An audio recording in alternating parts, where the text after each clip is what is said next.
Bismillahirrahmanirrahim. With the name of Almighty Allah, who is the most beneficent, most merciful, most gracious, and the source of all knowledge. With one more lecture of physics of ninth O level, I am Engineer Zainul Abidin, and I welcome to all of you by saying the Islamic greetings. Assalamu alaikum wa rahmatullahi wa barakatuh. So students previous lectures के अंदर जो है वो हमने chapter number 2 के अंदर detail से देखा था कि हमारे पास स्पीड क्या होती है, वेलोसिटी क्या होती है, एक्सेलरेशन क्या होता है, ठीक है। और हमने जो है इन चीज़ों को आपस में रिलेट करने की कोशिश की थी कि स्पीड, वेलोसिटी और एक्सेलरेशन ये तीनों के तीनों आपस में किस तरीके से इंटर रिलेटेड होते हैं। और इससे पहले हमने डिस्टेंस और डिस्प्लेसमेंट का कॉन्सेप्ट देखा था कि डिस्टेंस और डिस्प्लेसमेंट इन दोनों में डिफरेंस क्या होता है और हम इन दोनों को आपस में किस तरह से यूज़ कर सकते हैं डिस्टेंस से स्पीड को फाइंड करने के लिए और डिस्प्लेसमेंट से वेलोसिटी को और वेलोसिटी से फर्दर एक्सेलरेशन को फाइंड करने के लिए। Later on we have discussed the concept of terminal velocity and acceleration due to gravity. Now let's move further. In our today's lecture our keen interest is something related to the force, that is the chapter number 3 from your book. So force जो है हमने force का concept देखना है कि force क्या होती है। अब बेटा अगर फोर्स को डिफाइन करने से पहले, इसको मुकम्मल तौर पर एक्सप्लेन करने से पहले जो है मैं आपको अगर इसकी एग्जांपल्स कोट करना चाहूँ तो अपनी डेली लाइफ के अंदर आप बहुत सारे प्रोसेसेस ऐसे होते हैं, बहुत सारे प्रोसीजर्स ऐसे होते हैं जिनके अंदर आप फोर्सेस को इस्तेमाल कर रहे होते हैं, लेकिन इनिशियल स्टेजेस पे आपको ये नहीं पता होता कि अगर हम किसी चीज़ को उठा रहे हैं तो उसके अंदर भी फोर्स इन्वॉल्व है, अगर हम किसी चीज़ को पुश कर रहे हैं तो उसके अंदर भी फोर्स इन्वॉल्व है। If we are pulling something, then force is also involved in it.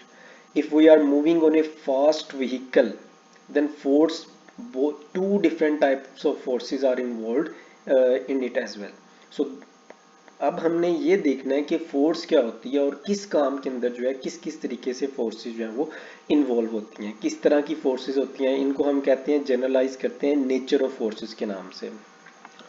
तो चलिए आज देखते हैं कि आज हमने इस लेक्चर से मज़ीद क्या सीखना है।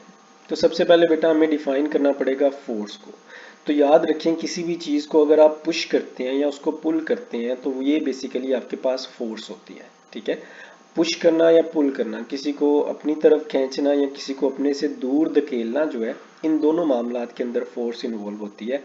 अब फोर्स की डेफिनेशन क्या होती है, अगर आप फोर्स को डिफाइन करना चाहते हैं तो इसकी बड़ी सिंपल सी डेफिनेशन है, a force is a push और pull that one object exert on an other which produces or tends to produce motion, stops or tends to stop the motion.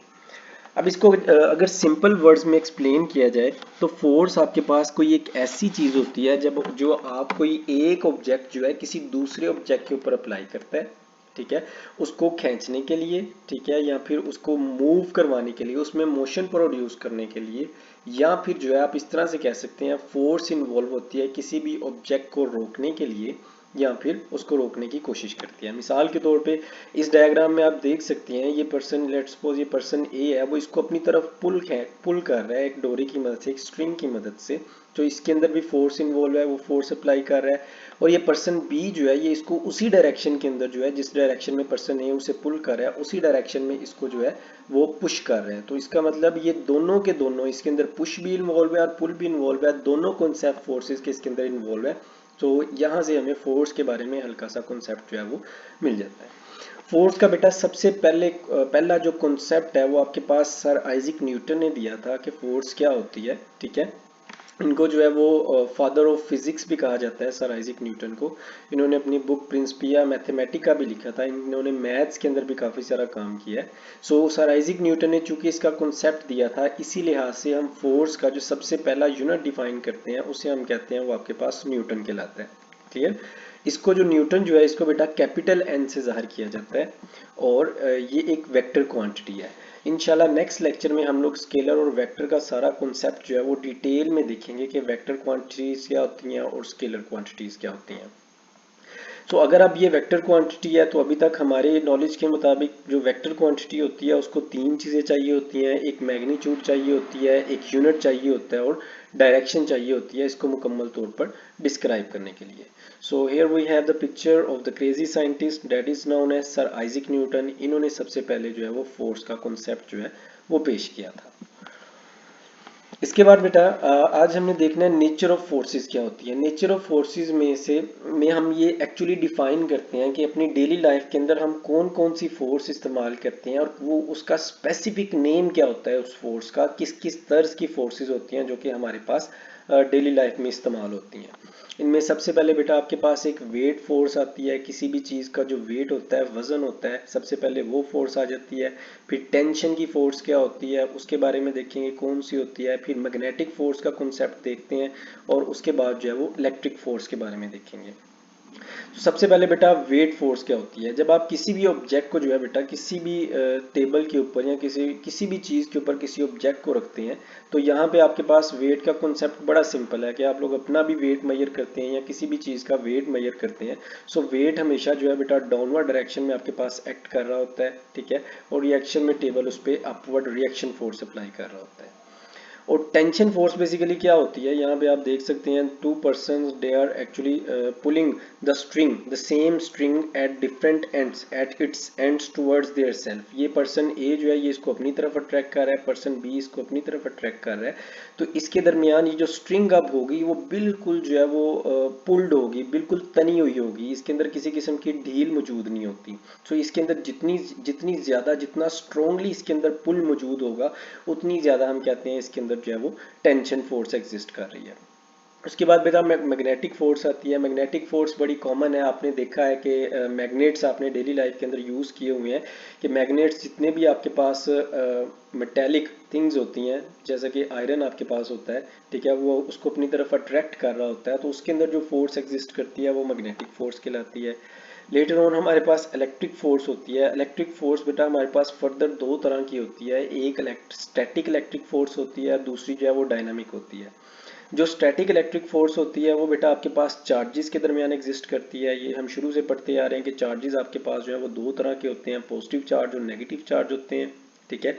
जो अपोजिट चार्जेस होते हैं positive और negative वो हमेशा एक दूसरे को अट्रैक्ट करते हैं और जो नेगेटिव चार्जेस होते हैं वो हमेशा जो सिमिलर चार्जेस होते हैं वो हमेशा एक दूसरे को रिपेल करते हैं। सो अभी तक हमने जो है फोर्सेस के अंदर ये चार डिफरेंट फोर्सेस को देख लिया कि वेट फोर्स क्या होती है, टेंशन फोर्स क्या होती है, उसके बाद मैग्नेटिक फोर्स क्या होती है और इलेक्ट्रिक फोर्स क्या होती है। इसके अलावा बेटा आपके पास कॉन्टैक्ट फोर्स एग्जिस्ट करती है। ये फोर्स वो फोर्स होती है जो डिफरेंट बॉडीज के दरमियान कॉन्टैक्ट की वजह की बिना पे एग्जिस्ट कर रही होती है। क्लियर हो गया। फिर जो है फ्रिक्शन फोर्स होती है और रेजिस्टेंस फोर्स जो है वो आपके पास एग्जिस्ट कर रही है। ये दो फोर्सेस जो है ये आपके पास मस्कुलर फोर्स, ये कॉन्टैक्ट फोर्स है क्योंकि आपके पास इस पर्सन ने इस वेट को, इसके अंदर वेट फोर्स भी इन्वॉल्व है, इसके अंदर कॉन्टैक्ट फोर्स भी इन्वॉल्व है। इस डंबल को उठाने के लिए इसके दोनों हाथ जो है वो कनेक्ट हैं इस डंबल के इस स्लॉट के साथ, इस पाइप के साथ जो है वो दोनों अटैच हैं, इन कॉन्टैक्ट हैं, इसलिए ये कॉन्टैक्ट फोर्स है। सिमिलरली यहाँ पे ये आपके पास इसको मैकेनिकल फोर्स भी कहते हैं जो किसी एक स्पेसिफिक वेल में से पानी को निकालने के लिए इस्तेमाल कर रहे हैं और ये फोर्स अप्लाई कर रहे हैं स्ट्रिंग के ऊपर, रस्सी के ऊपर फोर्स अप्लाई कर रहे हैं। तो चूंकि रोप के साथ इनके हैंड्स जो है वो इन कॉन्टैक्ट हैं इसलिए ये भी आपके पास कॉन्टैक्ट फोर्स है। इसके अलावा बेटा आपके पास फ्रिक्शन फोर्स एग्जिस्ट करती है। फ्रिक्शन फोर्स बेसिकली क्या होती है कि आपके पास जब भी दो चीज़ें इन कॉन्टैक्ट होती हैं और वो मूव कर रही होती हैं तो उनके दरमियान जो है फ्रिक्शन फोर्स एग्जिस्ट कर रही है। फ्रिक्शन फोर्स की सबसे कॉमन एग्जांपल जो है वो आपकी व्हीकल्स के अंदर आपको देखने में मिलती है कि फ्रिक्शन फोर्सेस जो होती हैं वो बेसिकली क्या होती हैं कि उनके दरमियान जो है फ्रिक्शन फोर्सेस दो डिफरेंट बॉडीज जब इन कॉन्टैक्ट होती हैं तो उनके इन कॉन्टैक्ट होने की वजह से फ्रिक्शन फोर्स एग्जिस्ट कर रही होती है और वो मूव कर रही होती हैं। इसके अलावा बेटा रेजिस्टेंस की फोर्स आ जाती है। रेजिस्टेंस में दो तरह के आपके पास कॉन्सेप्ट आते हैं, एक आपके पास इलेक्ट्रिकल रेजिस्टेंस की फोर्स आती है, ठीक है, इलेक्ट्रिकल रेजिस्टेंस की जिसमें रेजिस्टर्स इस्तेमाल किए जाते हैं। उसके अलावा एक ए रेजिस्टेंस आपके पास एग्जिस्ट करती है, जैसा कि हमने टर्मिनल वेलोसिटी के केस में भी देखा था कि जब आपके पास कोई भी बॉडी जो है वो डाउनवर्ड डायरेक्शन के अंदर मूव करती है तो ए रेजिस्टेंस उसके ऊपर अपवर्ड डायरेक्शन में एक्ट कर रही होती है और उसका वेट जो है वो डाउनवर्ड डायरेक्शन के अंदर एक्ट कर रहा होता है। तो बेटा ये इस लेवल के ऊपर ये 7 डिफरेंट फोर्सेस की नेचर को डिफाइन किया गया है, ये कौन कौन सी फोर्सेस होती हैं, और आपने इनकी प्रैक्टिकल एग्जांपल्स भी देखी हैं कि ये कहाँ कहाँ पे एप्लीकेबल होती हैं। क्लियर हो गया बेटा। अब फर्दर अगर आपको इसमें किसी भी किस्म की कोई कन्फ्यूजन है, कोई प्रॉब्लम है, तो आप मुझसे लाजमी डिस्कस कीजिएगा। I am always there for you. Thank you very much. Stay blessed.